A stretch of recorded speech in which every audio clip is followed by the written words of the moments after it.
Hello दोस्तों, नमस्कार। Welcome to my channel. तो दोस्तों, मेरी जो आज की कहानी है वो कहानी बहुत अच्छी और इमोशनल फुल है। आपने माँ के बारे में तो तरह तरह की कहानियाँ सुनी होगी, लेकिन जो मेरी कहानी है वो पिता के बारे में है। कहते हैं कि मैंने जेब में पैसा ना होते हुए भी कभी मना करते हुए नहीं देखा। मैंने जीवन में पिता से अमीर कोई इंसान नहीं देखा। कहानी बहुत छोटी सी है लेकिन बहुत खूबसूरत है। चलो शुरू करते हैं। एक बार एक लड़का था।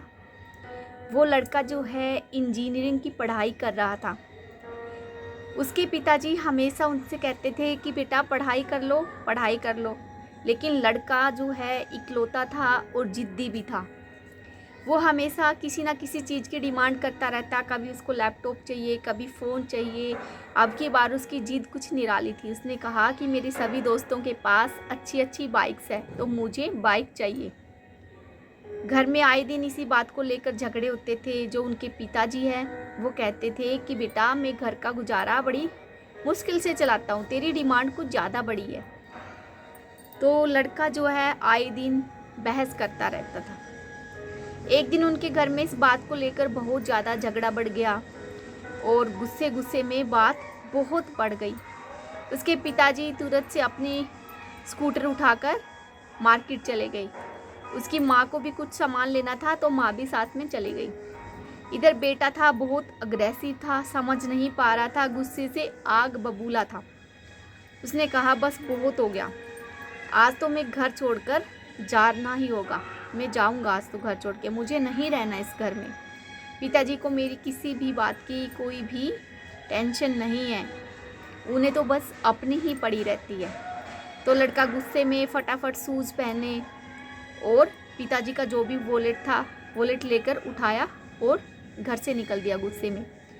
थोड़ी दूर चलने पर उसको आभास हुआ कि उसने पिताजी के शूज़ पहने हैं। उसने गुस्से में वो जूते भी निकाल के फेंक दिए और जल्दी जल्दी आगे बढ़ने लगा। थोड़ी दूर चलने पर उसके पाँव में पत्थर कंकड़ कुछ कुछ चुभ गए और खून निकलने लगा पाँव से। बहुत थक हार कर वो गुस्से में एक पेड़ के नीचे जाकर बैठा और उसने सोचा कि अरे ये खून बहने लगा, चलो हॉस्पिटल जाता हूँ, ट्रीटमेंट लेता हूँ। फिर उसे याद आया कि मैंने तो पिताजी का वॉलेट भी चुराया था। अब उसने वॉलेट को खोलकर देखा कि कितने पैसे हैं। उसमें सिर्फ 100 रुपये थे। उस लड़के ने फिर सोचा गुस्से में कि मेरे पिताजी क्या इतने गरीब हैं, 100 ही रुपये हैं। वॉलेट जो था देखने में बहुत मोटा लग रहा था बाहर से, लेकिन उसमें कागज ही कागज थे।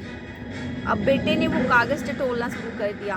पहला कागज उसने खोल के देखा तो उसके पिता ने उसके किसी दोस्त से 40,000 रुपये उधार लिए थे और लैपटॉप का एक बिल था। लैपटॉप लेने के लिए उसके पिता ने किसी से कर्ज लिया था 40,000 का।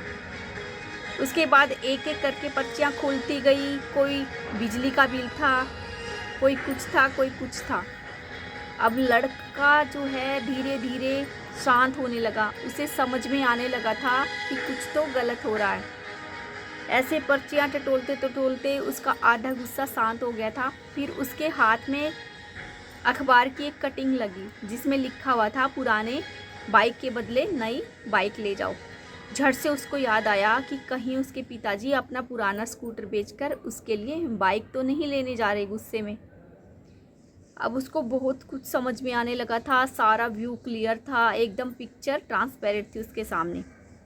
वो एकदम शांत दिमाग से उठा और बिना आव देखे ताव देखे ज़ोर ज़ोर से भागकर घर गया। वो घर जाकर देखता है कि घर पे ना उसकी माताजी थी ना उसके पिताजी थे। अब वो अखबार में दिए गए पते पर वहाँ जाकर पहुँचता है तो देखता है कि उसके पिताजी एक्सचेंज के लिए बात कर रहे थे एजेंसी वालों से। अब वो अपने पिताजी के पैरों में गिरकर माफ़ी मांगता और कहता है कि पिताजी इतना बड़ा जुल्म मुझ पे मत कीजिए, मुझे नहीं चाहिए कोई भी बाइक, अपनी ये पुराने स्कूटर मत बेचिए, इससे हमारी बहुत सारी यादें जुड़ी हैं। तो ऐसे ही उसे अपनी गलती का रियलाइज़ हो जाता है और वो तीनों लोग घर आ जाते हैं। तो दोस्तों, कहानी बहुत छोटी सी है लेकिन मीनिंगफुल है। हमारे माँ बाप हमारे लिए बहुत कुछ करते हैं, भले ही उनके पास कोई पैसे भी ना हो लेकिन हमारे लिए वो पता नहीं कहाँ कहाँ से हमारी खुशियों के लिए जुगाड़ करके रहते हैं। भले उन्हें कर्जा लेना पड़े, भले उन्हें एक्स्ट्रा हार्ड वर्क करना पड़े, लेकिन हमें वो कभी भी रियलाइज़ नहीं होने देते कि वो कितने दुखी है। तभी तो कहते हैं कि जेब में पैसा ना होते हुए भी मैंने कभी मना करते नहीं देखा। मैंने एक पिता से अमीर इंसान कभी नहीं देखा।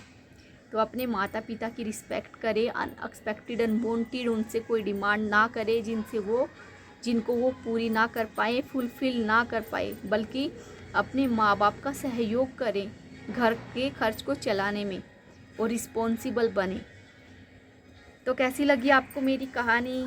इसी के साथ मैं आपसे विदा लेती हूँ। कल फिर मिलेंगे एक नई कहानी के साथ। धन्यवाद। आपका दिन शुभ हो।